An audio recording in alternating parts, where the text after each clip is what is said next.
Hello, ladies and gentlemen. Welcome once again to our new episode of PWD Talk Shows, People with Determination. As you've already known, we always have a guest, and today we also have a new guest.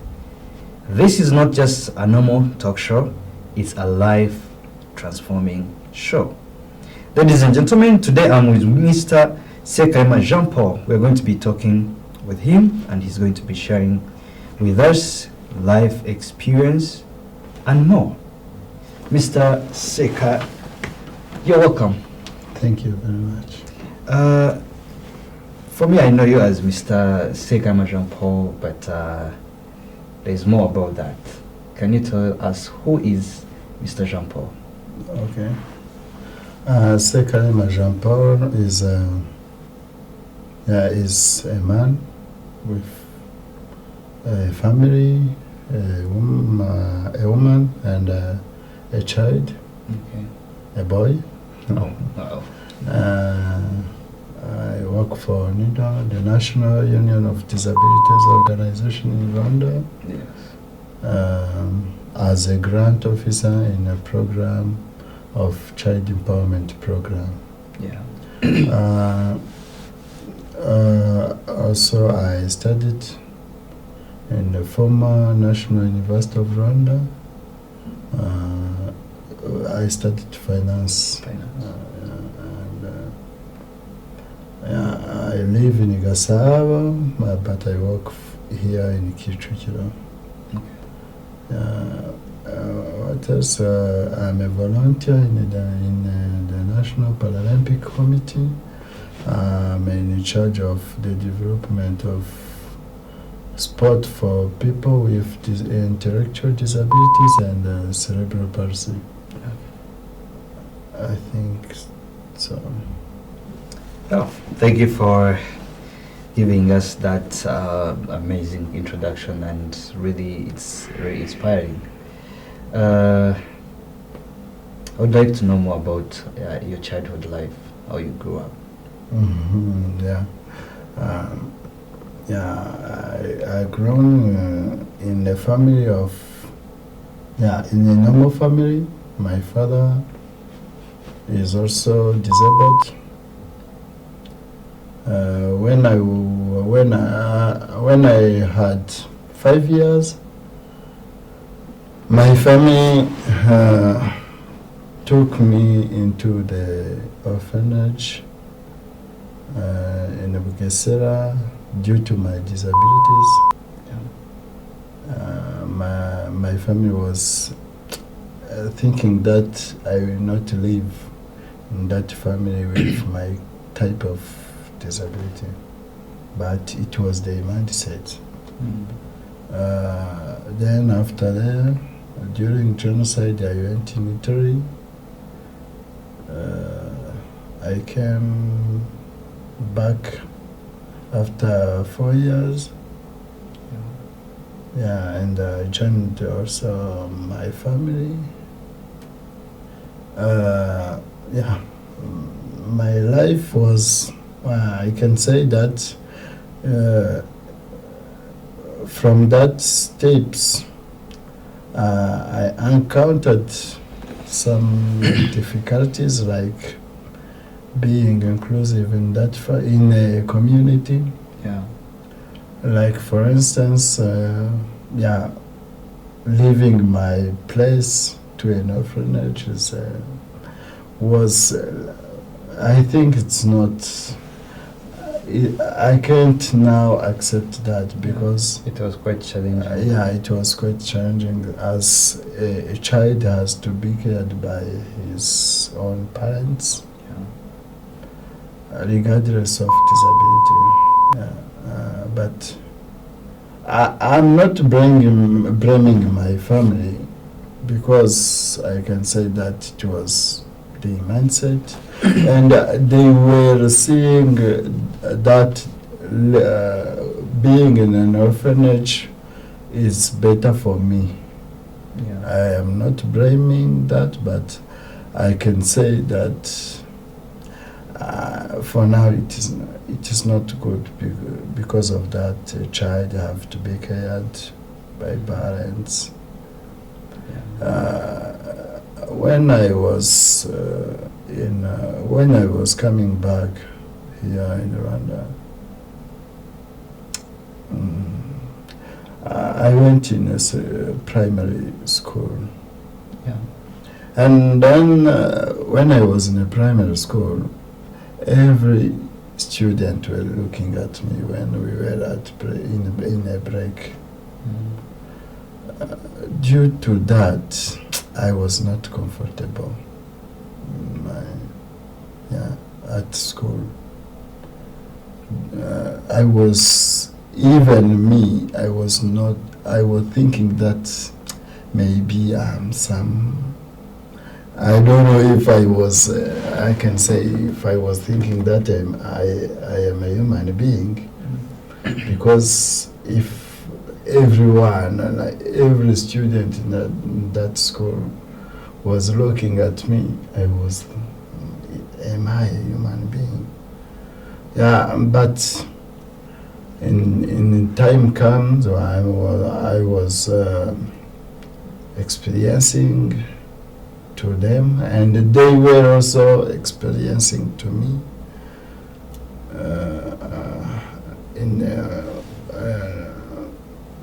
Then in a secondary school, when I went in a secondary school, I appreciated the government. They transferred to me in École des Sciences Rue de Montfort, Nyanza. I was wishing that school, because my grandbrother was studying there. They were telling me about that school, and I appreciated when the government transferred to me to that school. And then when I reached there, the head teacher said, no, you have not to be here. You have to go at Gatagara. That shocked me again. But I can say that it is due to the history of people with disabilities in Rwanda. Yeah, because people with disabilities were what I had to other, even my parent, is that people with disabilities were considered useless. We were considered unable. Yeah, that's why maybe the community has that mindset that Seka will not perform at this school, he will perform well at HVP Gatagara. That's why students in primary school were looking at me, because I was strange to them.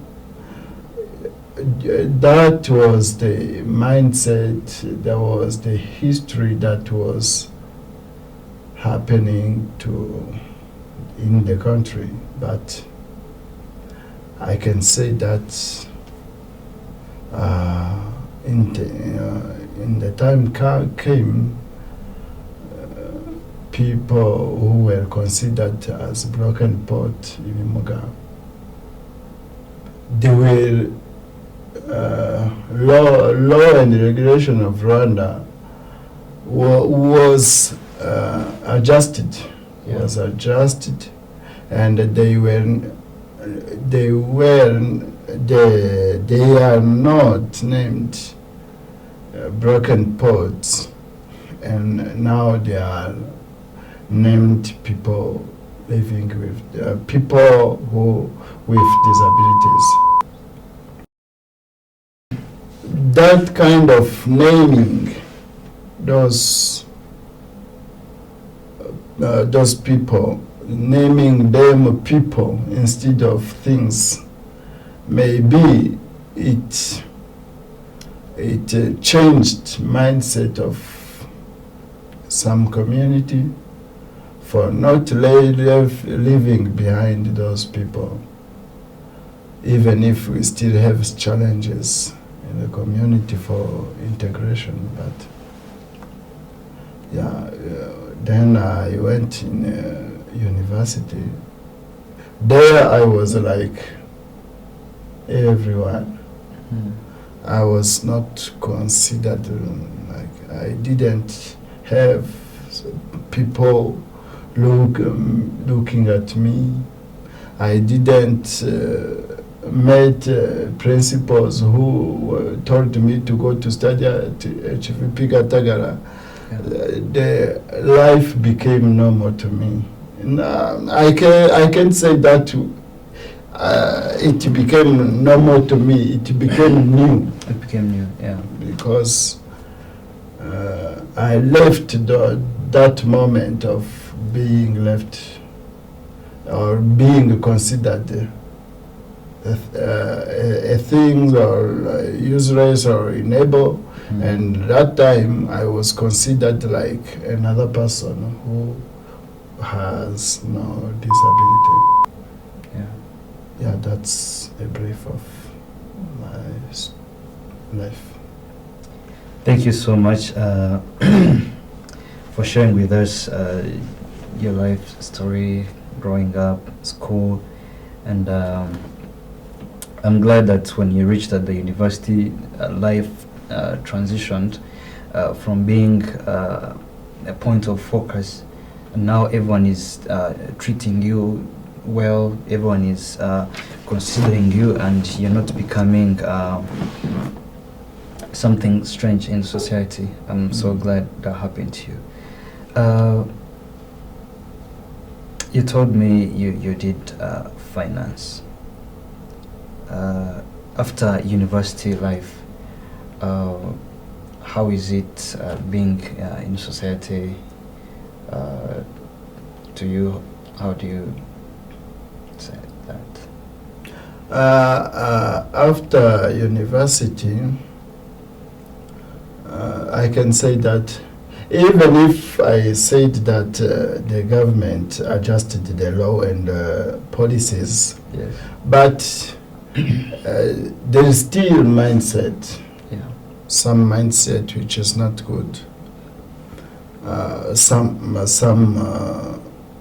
decision makers or some boss have a mindset that Jean-Paul or Seka cannot perform his duty if he can get a job here. Yeah, I struggled to find a job. As, for instance, I can say that I went in one of exam. I will not say the institution. Yeah. But I perform written exam, then interview. But people who were with me with that interview, they were told that to stay after interview to wait the results. For me, I told to go, and I will be informed. Why? Then I was thinking that everyone will go and will be informed at the result. But when I went outside the room of interview, I asked colleagues, why are you still here? Then they said, we are told to stay here to wait for the results. Then due to that, I was thinking that it was like a discrimination. They found me not able to perform that duty that they were asking for. Then I went. But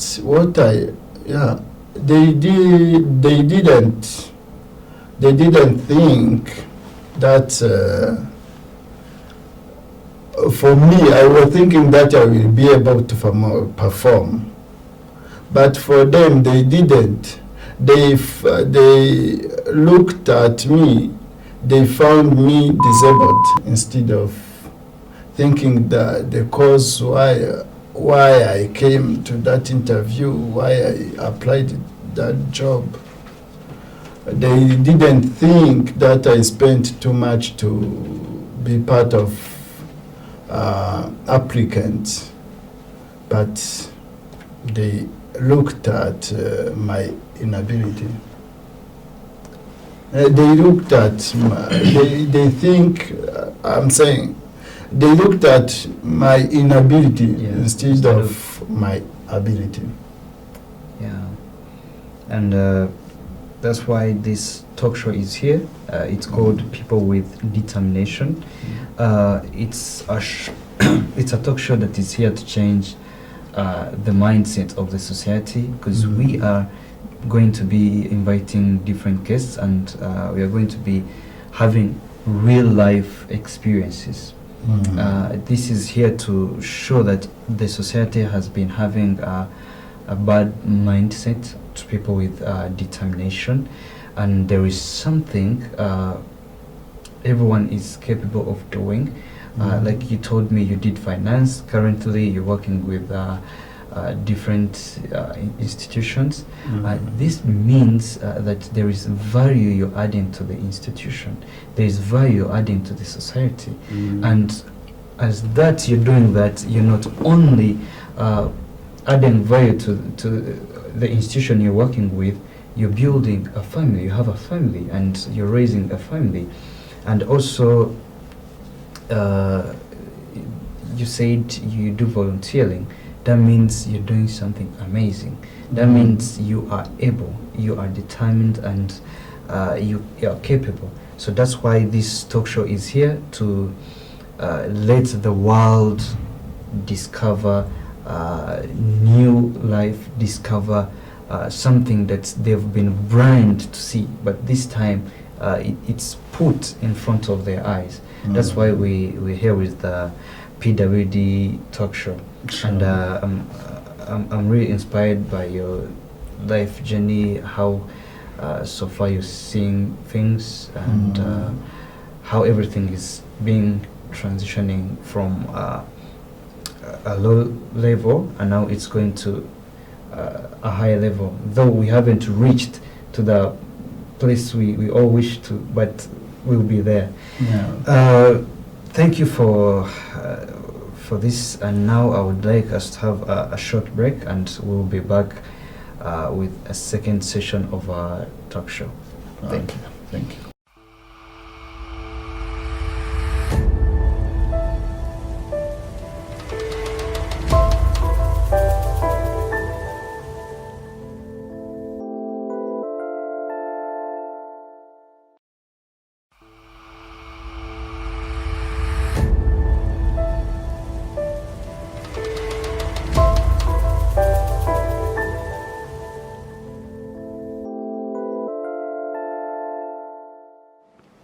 Welcome back from a short break. We are going to continue our show. Still, I'm with Mr. Jean-Paul. Mr. Jean-Paul, before short break, you told us about your life growing up, school, and a bit of work experience. Now I need you to take me through challenges you meet at your workplace, society you're living with. I can say that challenges are there. I can say that you heard that I work for people, for the organization of people with disabilities. But for me, I wish to work for institutions who are mainstreamed, who are inclusive. Even NIDOR is inclusive, but is an organization for people with disabilities. But for instance, you have a company. Why not me to come to work for your company? Why not going to MTN, Bank Populaire, Beka, or another institution? Because for me, I studied. I'm able to perform. If I hear that I'm not able, I can't come to your company to apply for a job. The challenges are many. If I can say, employment. Companies and institutions are not aware that I'm able. If I can be happy if I can be like in an institution like which is not disability oriented. I can be happy if I can go to the hospital and they may look at me as a person instead of disability. I can be able to enjoy my life if I come here, you look at me as a guest instead of a person with disability. I wish a society where I will go, they care me as another person instead of looking disability first. That's one challenge in this community, and this is the main. I can say that this is the main because if you go to, we have sometimes in our program where a child go to school and the head teacher, no, we don't care about people with disability. You go to Gatagara as the example I said. No, we don't have accessible toilet for you. We don't have sign language. I can say that this is a problem where a person can go to ask a question or to request for support and look disability instead of hearing his question. Thank you so much. Like I told you, the reason why this talk show is here is to put a light. And we hope this show is not only going to be as normal talk shows. This is going to be a life transforming talk show. We expect people to be instilled with kindness, compassion, and also having people with determination included in our daily lives. Sure. Thank you so much. Me personally, I'm being inspired, and I hope even everyone who is going to follow this show is going to be inspired like I am. I wish. We talked about challenges, but also I believe there are also success stories that you have. I have success stories, as you said, because if I can, being here also is a success story. It is a success story because there are people who has not self-esteem, who can't come and tell the world their challenges. But being here for me is also a success. Being at NIDOR or NPC or SOA I work is a success because I serve the community. When I'm serving, when I meet you like a partner of NIDOR or a partner or where I work, I tell you the right of people with disability, and if you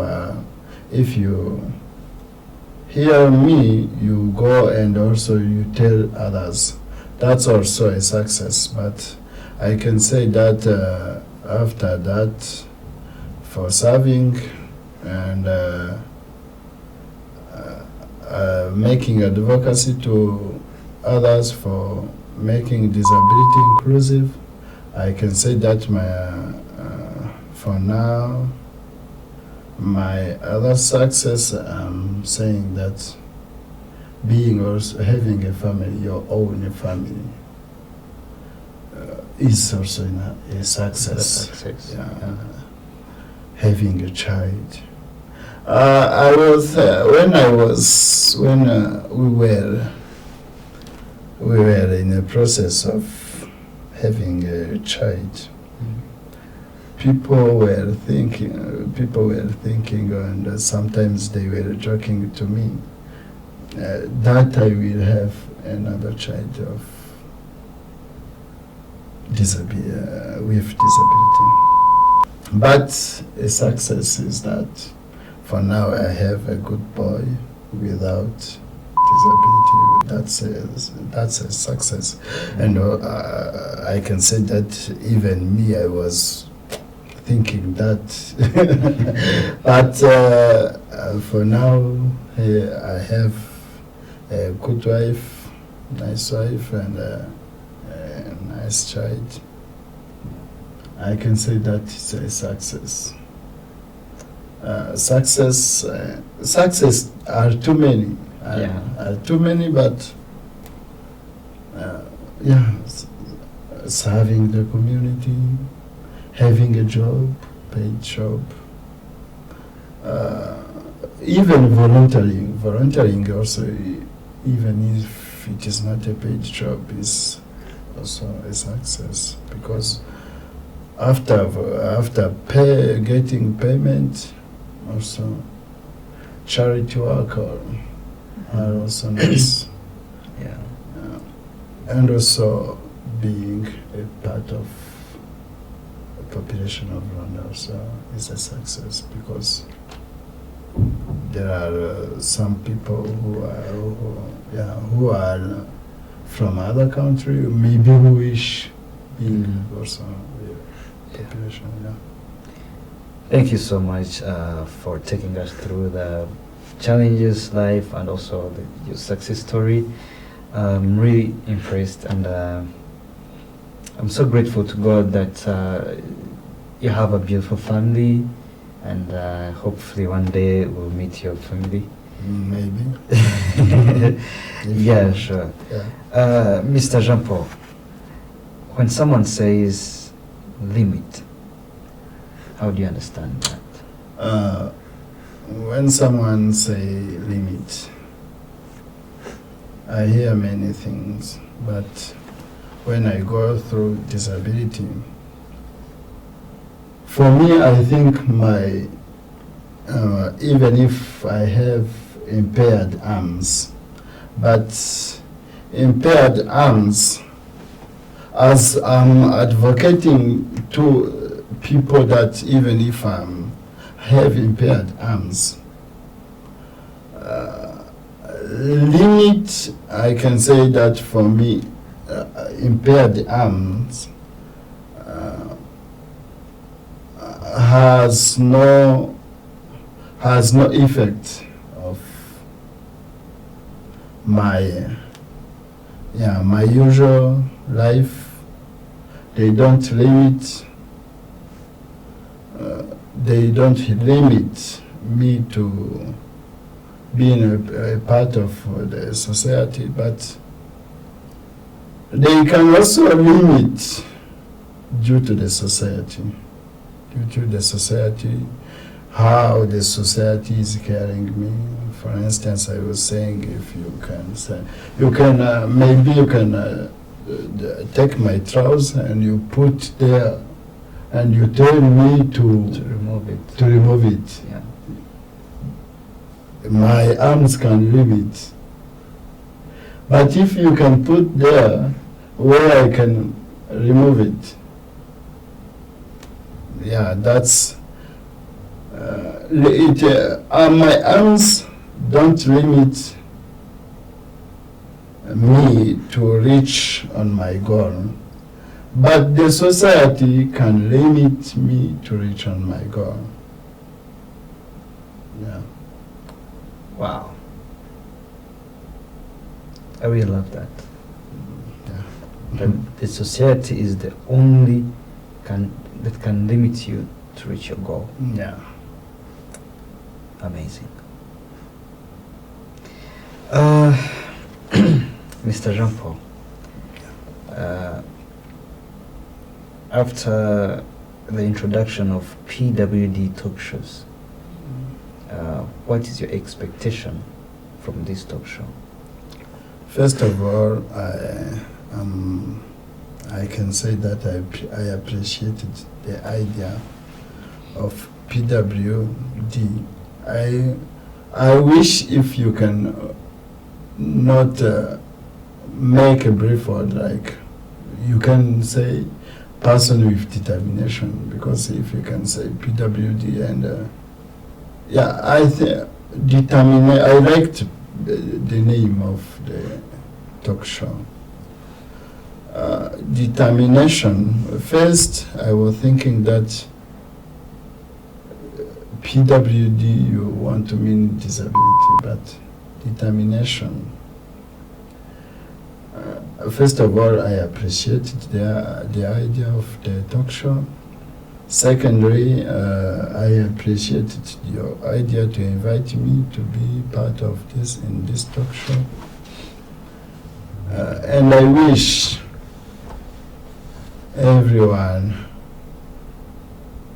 had no limit to hear this talk show, because I think that if everyone can hear this talk show, it can have an impact in a community. We can enjoy, everyone can enjoy their lives in a community, regardless of impairment, regardless of anything else. Yeah, I think this talk show is nice. Thank you so much. Welcome. We are about to reach the end of our show, and I would like to ask you one more question. As Mr. Jean-Paul, you walked us through your life growing up, your life in school, and also life at your workplace. This all combined, it can be termed as life. What has life taught you, or what's the lesson from the life you've lived so far? What I learned is the diversity. You are different to me, I'm different to you, but we can come with our difference to build the world. That's what I can say in a brief, but we came with good, not bad difference. Yeah, with our difference, your different idea to my idea, and I bring my idea, then we can build the world and a better world that we want to live in. Thank you so much. This is really inspiring. It's really transforming. We are almost coming to the end of our show, but Mr. Jean-Paul, I would like you give a message to the society. Okay. Some people say that disability is not inability. That's right. And what I want to say to tell the community is that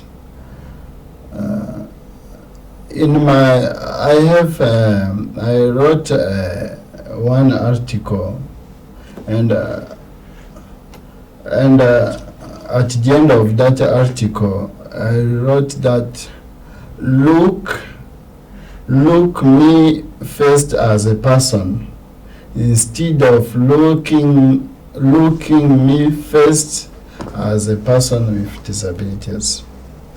And other thing that anyone can contribute to build this world to be a better world, as Michael Jackson in his song said. Then I can say that everyone can have an impairment. Then we can. The better things to do is to think and to support those people. Those people with special needs, because we never know. Then I can thank the government policies and laws which are mainstreamed to all, and I can ask also implementers to implement what is in the law, what is in policies, because the policies and law are clear. Then and to thank you for this talk show. Thank you very much. Thank you so much, Mr. Jean-Paul. It was a great pleasure having you in our studios. We've learned a lot, and we hope also the society is going to benefit from this talk, and everyone is going to be inspired, is going to be transformed. And as the target, as the goal of this talk show is to inform, transform the society. I really thank you for your time, for honoring our invitation, and also for an insightful talk and lesson you shared with us. Thank you so much, Mr. Jean-Paul. Welcome. Ladies and gentlemen, we've come to the end of our show, and we do promise that we will be coming with more episodes of our PWD talk show. See you next time. Ciao, ciao.